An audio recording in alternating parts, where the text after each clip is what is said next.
Hungry Trilobyte podcast would like to start by acknowledging these fine conventions. The Hellmouth Con. The Hellmouth Convention is back, and it's hosting a spectacular event in the place of all places, Torrance High School, the shooting location for Buffy the Vampire Slayer.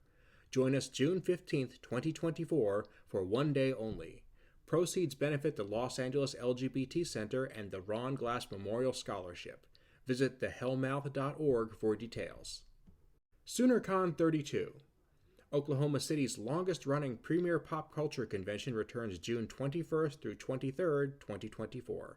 Prepare for 3 days of cosplay, crafts, tabletop gaming, and legendary guests, all in the friendly town of Norman, Oklahoma. To give back to the community, fundraisers and a live charity auction will be held. Visit SoonerCon.com to reserve your membership. We are at Fan Expo New Orleans with Jay Kalagayan. How you doing? I'm doing good.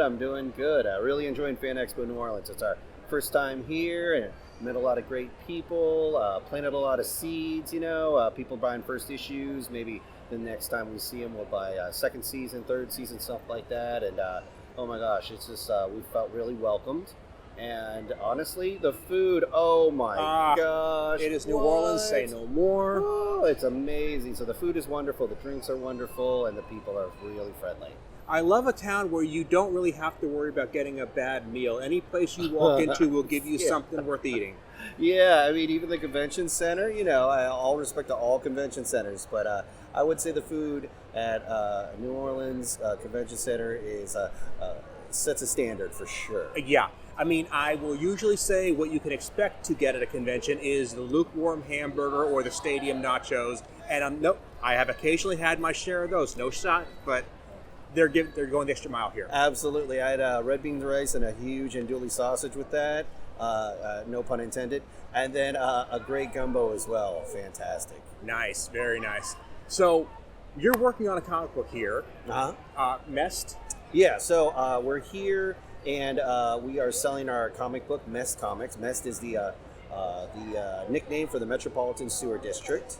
And we follow Lilliput. Lilliput's kind of our unofficial tour guide to the weird, wild, wet world beneath our feet. And that's our comic. We've been working on it for the last 7 years. I did about a year on top of that of research, interviewing with different sewer workers, doing tours of treatment plants. And I mean, think about this. We all flush a toilet on a regular basis. We all wash our vegetables, run a sink, brush our teeth. The question is, have we ever followed the flush? What happens after we flush? Mm-hmm. And this is kind of, with my research and everything, this is kind of some science fiction answers, a little exposition on my part on that question. And, you might think, oh, this is a bit off-putting or this is a bit weird of an idea. It's like, come on. Who in this building has not watched their share of Ninja Turtles, okay? I know. There we go. We're going to the same basic background here. We're taking it in a different direction, that's all. Well, I will say there are no clowns. We're going to have no clowns like it. We're not going to do that because clowns are scary. No. But yeah, we have our sewer tunnels, and these are the roots of our city. They're an integral part to our cities, and yet we don't know very much about them. So what's nice about this comic is it kind of answers that question. In a very, very bizarre, almost X-Files-ish way. Yeah. Which is a little bit funnier than the X-Files. I like that. But it gets into like you said, we don't know what's down there, and it could be something that we're a little scared of. Now, science fiction-wise, what we're trying to describe the comic book as is like Tremors, the movie Tremors, with the worms, underground worms, like the grossness of Tremors matched together with like a Tank or a Hellboy kind of character, and that's who Lilliput is. I could see that for sure. Yeah. I mean, from what I've seen of her, I get that she's, I would say fearless with what she's up against constantly. She's adjusted to the weirdness quite well. That's really what I'm getting out of her. I would say that the men and women who do sewer services, sewer treatment in all the different cities, counties, towns, everything like that, I think there is a lot of weirdness that they don't share with anybody. Mm-hmm. And I was able to get some of that through the research and everything like that. So I think that, they are fearless, they are smart, they are capable, and that's who I wanted Lilliput to be. And the fact that this is not only a female character, but an Asian female character is not an accident. Oh, no, not at all. I was inspired to do this comic by my daughters. I wanted have a strong character that happens to be Asian, happens to be female.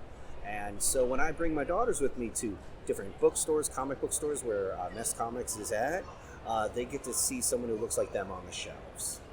And, we talk about representation in comics a lot, and I think that the fact that you're an independent, this is one of the best ways to do it. Not that we shouldn't have mainstream comic publications putting out, diverse characters, but the fact is that anybody can just say, hey, this is a story that needs to be told, and I'm just going to do it. I think that's the drive of the indie comic or any independent movement, is that people want to tell their own stories, and they want to tell it the way they want to do it. So that's what I've done here with Mess Comics, is really just focus on telling my story and getting it out and trying to produce as much quality work as possible. When you say produce as much quality work as possible, what's your long frame here? Are you talking about 10 issues, 20, an ongoing series? We are an ongoing series. We have 4 seasons. I like to call them seasons. Okay. They're basically volumes. That's different. And seasons like a television show kind of thing. But yeah, we have 4 volumes, 4 seasons. We just started the 4th season. And admittedly, I have a lot of stories in my head. I'm ready to tell them. And what's great about the sewer flow is it doesn't stop. That's a neat metaphor. Keeping the flow. Hey, you just want to have something higher quality going in your flow than you might have down. Also, when you talk about quality, I love the fact that I wanted to do a comic book involving the sewers where if people said it was a piece of crap, I could spin it as a compliment. Okay, that's not a bad...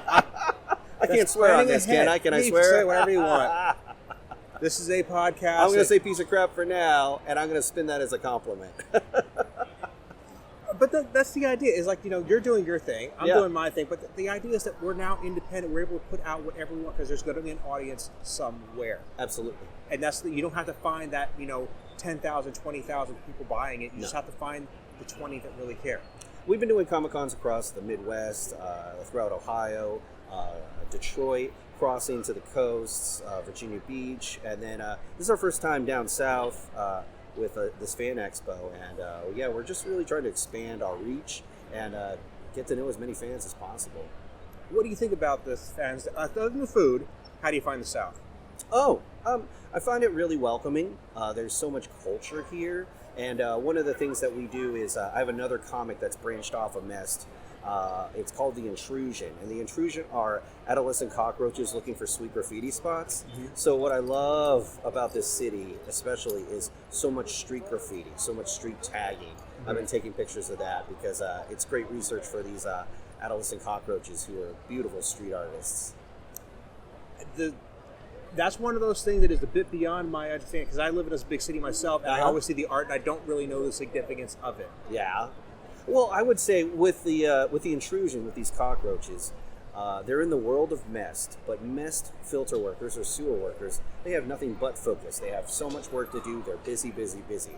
These cockroaches, the food is literally flowing by in the tunnels for them. They're kind of like that lost generation. They're looking for ways to be great, and so they're expressing it through art. So when you come to a cast of characters, right now I'm just seeing Lilliput. How big does this get? So in the 3rd season, we go up to the treatment plant, and they're invaded by these creatures called the filaments. The filaments are filamentous bacteria. That's a real thing in the treatment plant, and I've given them sentience and the ability to walk around almost in a humanoid form. And they basically infiltrate the treatment plant, and that's where we meet a lot of different sewer workers and treatment plant workers. So a lot of these names that you hear, Lilliput's manager, her name is Fat Mucket. One of her co-workers is named Sandshell. I found this working at the Cincinnati Museum Center.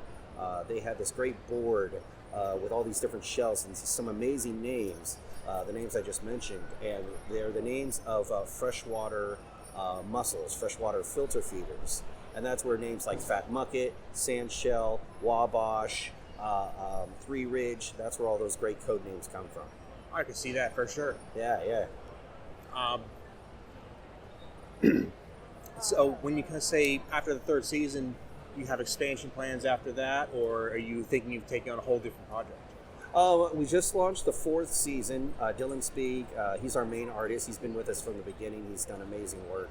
Dylan just finished chapter 1, which we have here, and then he just finished most of the artwork for chapter 2 of season 4. So we're working on that. And then I'm going to be in New Orleans. I'm hooked up with a group called Bayou Barcada, and they're a Filipino historic tour group. And I'm going to be researching some of the Filipino culture here in New Orleans, because I might have an upcoming project that I can't announce exactly what it's about yet. But yeah, so I think that anytime you're taking on creative endeavors, I think go on the internet, go to a library, go online, donate to Wikipedia, and just really just try and learn as much about a subject as you can, because I think you can take those little bits and pieces, whether you write it down or not, and really help fuel a script, illustration, any of the comics you're doing. And I think that is an essential part of being a creator. And you'll find, or at least I found, that the research is the part of the work that doesn't actually feel like work. It is just fun to learn stuff. At least I think so. Well, sometimes I wouldn't say like every part of being a comic creator is great or fun, but definitely rewarding in the end. So I would say that about research. Awesome. So have you just gotten down any rabbit holes researching some stuff? Because I will do that all the time. When I was doing the sewer research, absolutely. I mean, there's just so many stories, and I would go, when you say rabbit hole, sometimes it would be not an anger, but just a kind of frustration with the fact that we have massive cities that are overpopulated, and the sewer tunnels are antiquated. They were designed for maybe 100,000, maybe 200,000, and they're supporting populations of 1 million plus. And yet we get upset when these systems go wrong, and we get upset when we have to pay taxes to help improve the infrastructure. And, you know, the older the city is, the more antiquated it tends to be. So you really have a situation where you have to literally dig up everything underneath on the foundation to rebuild it, which is not a small ask.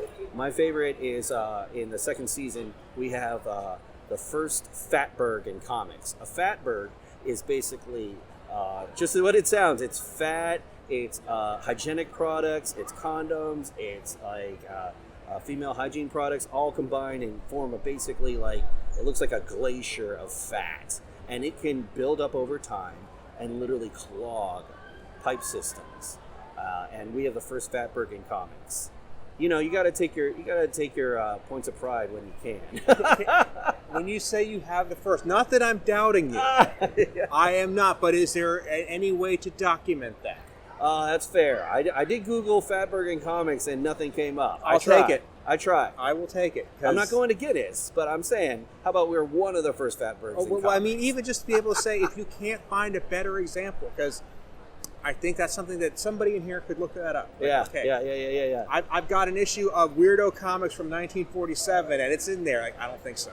So, in my goal to create comics and storytell, I want to hit the 3 E's. The first one is entertainment, so I'm hopefully entertaining people. The second is educating. So I educated them by, they're going to ask the question, what is a Fatberg? And if they Google what is a Fatberg and read about it, I have accomplished that goal of education. The third is I'm hoping to kind of hit a double of enlightenment / engagement. I want to keep them coming, keep them reading, and hopefully just show them what comics can do. Awesome. Well, I want to give people a chance to actually get to know your work. Yeah. So I'm going to give you a chance to tell people where to follow you and where to pick up your stuff. So you can follow us on @Messed Comics, MESSED Comics .com. That's our website, and we have the first 2 seasons for free digitally there. Go to Messed Comics on Webtoons, first 2 seasons digitally for free there. And then also on all the Instagrams and all the different social medias @Messed Comics. Okay. Awesome. Thank you so much. I'd be glad to have you back anytime. Thank you for having me. I appreciate it. It was great meeting you. Hi, my name is Jay Kalagayan, and with Messed Comics, I'm going to tell you about my comic book. Messed is the nickname for the Metropolitan Sewer District. Stars Lilliput. She's a sewer worker, and she's our tour guide to the weird, wet, wild world beneath our feet. All she's got is a shovel, and things like these giant worms are trying to stop her from clearing out the tunnels. It is a book that is both fun and disgusting at the same time. I was inspired by my daughters to create a strong character that happens to be female, happens to be Asian. And so when I bring them with me to the comic book store, they get to see someone who looks like them on the shelves. This is Aka, pet rat, partner in slime. So we're from the Cincinnati area. The Enquirer's covered us several times, and City Beats called us the best reason to get your mind in the gutter. We got books on sale. Come to our website. There's also free digital comics at our website at www.messcomics.com.